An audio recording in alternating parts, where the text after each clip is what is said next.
के क्लास में आप सभी स्टूडेंट पढ़ने जा रहे हैं शेप ऑफ ऑर्बिटल का शेष भाग, मतलब इस ऑर्बिटल के बारे में सारा डिटेल हमने इससे पिछले वाले वीडियो लेक्चर या ऑफलाइन क्लास में समझाया। अब हम यहाँ पी, डी और एफ सब सेल के ऑर्बिटल के आकार के बारे में बात करने जा रहे हैं। जैसा कि आप सभी स्टूडेंट जानते हैं, पी ऑर्बिटल के लिए एल का मान क्या होता है? 1 होता है। और जब जब एल का मान 1 होता है तो एम का 3 मान होता है, -1, 0, +1। और अगर आप कोणीय संवेग का बात करें तो कोणीय संवेग का सूत्र होता है √L + 1 h/2π। तो L का मान जब 1 रखेंगे तो √2h/2π आएगा। तो ये है कोणीय संवेग का मान। अब आपको पता है अच्छे से कि पी उपकक्ष में 3 ऑर्बिटल होता है और तीनों का नाम होता है px, py, pz। और इन सभी पी ऑर्बिटल का आकार डम्बेल होता है। डम्बेल शेप के ये ऑर्बिटल होते हैं। तो इसको ध्यान से आप बनते हुए देखेंगे, px, py और pz को। बात थोड़ा सा भी मत कीजिए, ध्यान से समझने का प्रयास कीजिए। 15 से 20 मिनट लगातार समझने के बाद तब आप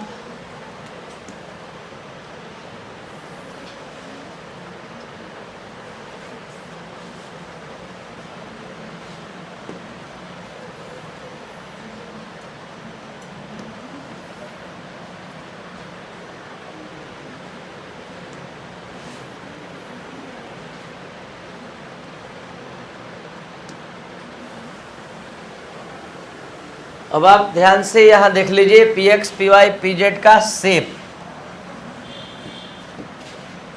ये है x अक्ष, ये y, ये z।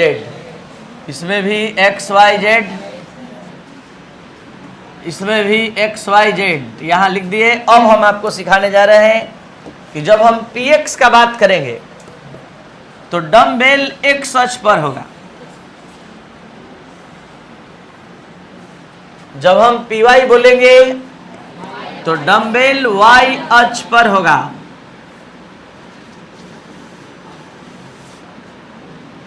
और जब हम pz बोलेंगे तो डम्बेल z अक्ष पर होगा।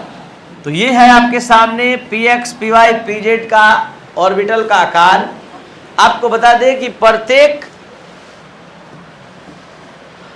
p ऑर्बिटल में 2 लोब्स होते हैं। ये लोब क्या होता है?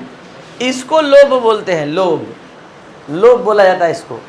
तो ये 2 लोब से बना है, ये भी 2 लोब से बना है और ये भी 2 लोब से बना है। इसको बोलते हैं लोब, एक लोब, ये 2 लोब। तो 2 लोब मिलकर एक पी ऑर्बिटल बनाता है। तो ये है px, py, pz और प्रत्येक लोब में समान इलेक्ट्रॉन घनत्व होता है। तो अभी तक हमने केवल p ऑर्बिटल के बारे में समझाया कि p ऑर्बिटल के लिए L का मान 1, m का मान -1, 0, +1, कोणीय संवेग √2h/2π। p ऑर्बिटल में p सब सेल में 3 ऑर्बिटल होते हैं, तीनों का नाम px, py, pz होता है और सबका आकार डम्बेल शेप में होता है। उसके बाद प्रत्येक p ऑर्बिटल में 2 लोब्स होते हैं और समान इलेक्ट्रॉन घनत्व होता है। अब हम चलते हैं shape of D orbital, D orbital के बारे में। D orbital, shape of D orbitals.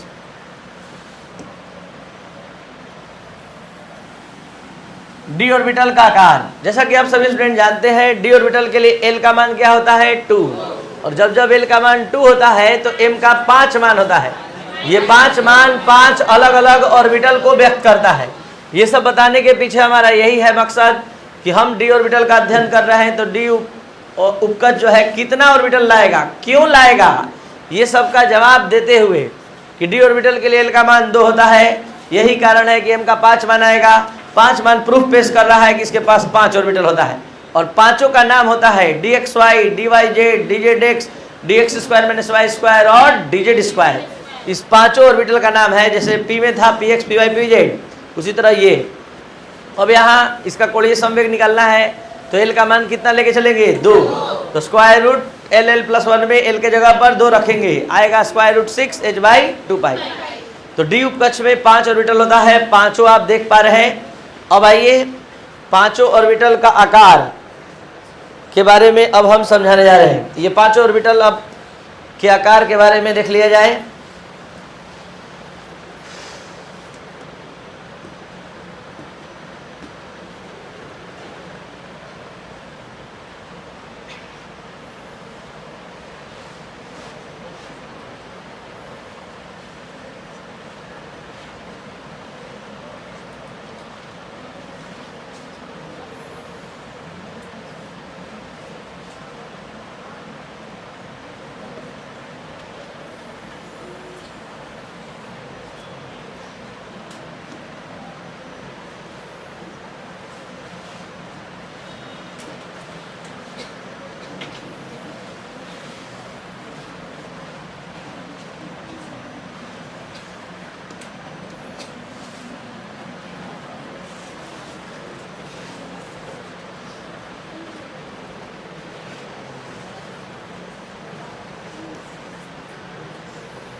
देखा जाए D x Y, D Y Z, D Z X, D x square minus Y square और डी जेड स्क्वायर का शेप, यह है एक्स अक्ष, ये वाई, ये Z. X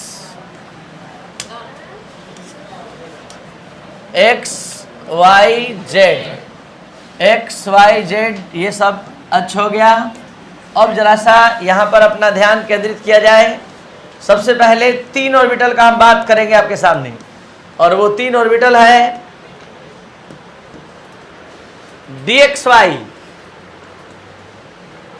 D Y Z, D Z X. अभी इस तीनों का बात करेंगे। ये तीनों में कुछ समानता है, और आप ऐसे इसको याद करने का कोई रूल नहीं है और ना ही कोई बताता है। फिर भी हम आप लोग को कुछ ऐसा ट्रिक बता रहे हैं जिससे आप इस सभी ऑर्बिटल के आकार को थोड़ा थोड़ा याद रख पाएंगे। तीनों में समानता ये है कि एक डंबेल, 2 डंबेल होता है इस तीनों में, तो एक डंबेल तीनों में यहीं पर होगा जहां हम बना रहे हैं। तो इस तरह से आधा फिगर, इसका शेप आपको याद हो गया। अब इसमें एक और डंबेल होता है, तो इसका नाम है डी एक्स वाई। तो एक डंबेल जो है एक्स और वाई के बीच में, एक्स और वाई के बीच में, इसमें डी वाई जेड है, तो एक डंबेल वाई और जेड के बीच में। तो यहाँ पर हम इस दोनों को तो बता दिए ऐसे, लेकिन डी जेड एक्स में ऐसा नहीं होता है। इसमें इस तरह से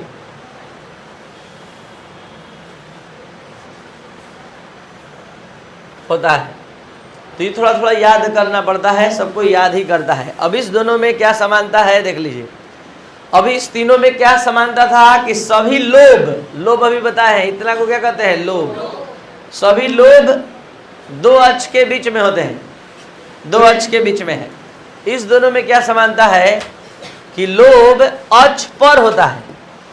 ये इसका नाम क्या है, D x square minus Y square, और ये डी जेड स्क्वायर। तो इसमें लोब अक्ष पर मिलेगा, अक्ष पर मिलेगा।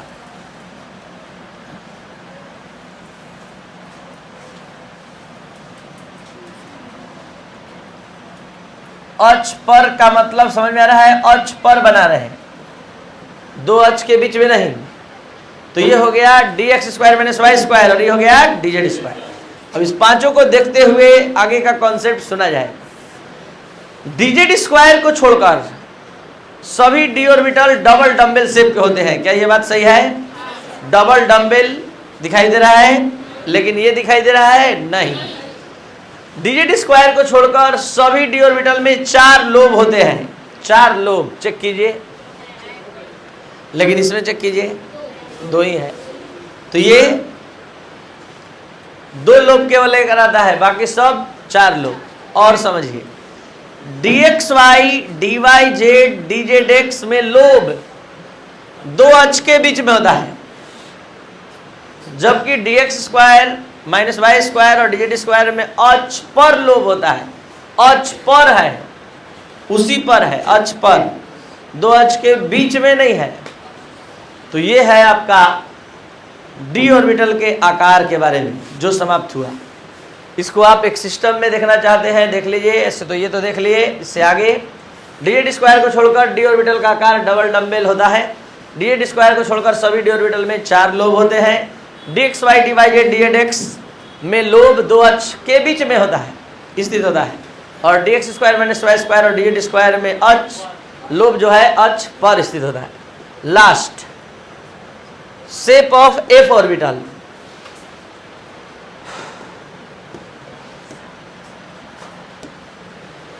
Shape of F orbital, F orbital का आकार।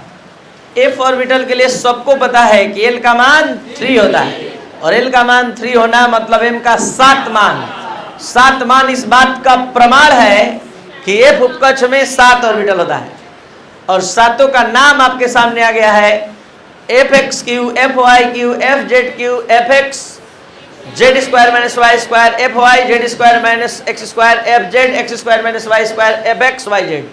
तो ये सातों ऑर्बिटल का अपना नाम है, जो यहां से प्रूफ मिला कि इसके पास 7 ऑर्बिटल होते हैं। और आप सबको पता है कि अगर कोणीय संवेग निकालेंगे तो एल का मान 3 रखकर हल होगा √12h/2π। तो एफ उपकक्ष के आकार के बारे में पहले से आपको पता है कि एफ उपकक्ष का आकार क्या होता है, जटिल। ये नहीं कह सकते हैं किसके जैसा, जैसे एस को कह दिए गोला के जैसा, पी को कह दिए डम्बेल, डी को कह दिए डबल डम्बेल, इसको कुछ नहीं कह पाएंगे, बस जटिल होता है। एफ उपकक्ष का आकार जटिल होता है, कॉम्प्लेक्स।